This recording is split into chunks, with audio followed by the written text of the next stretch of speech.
Hello guys, welcome back to the channel. In today's video, I'm going to show you how to find Glasswort in Heartopia Call of Whales event. Okay, let's get into it guys. Basically, this is one of the free resources in the Whalefall Canyon in Heartopia Call of Whales event.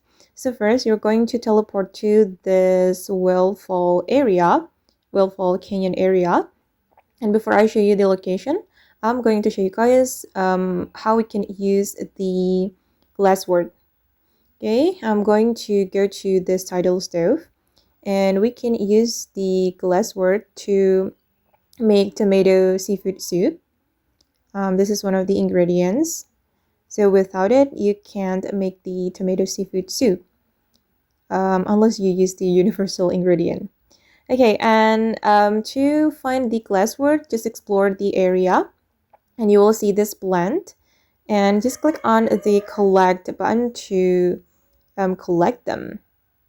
Okay, you can find them at the camp area guys.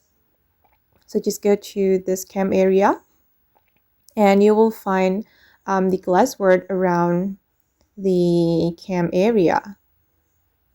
Okay guys, and that's how we can find the Glasswort. I hope this video will be useful for you. Thank you so much for watching and bye.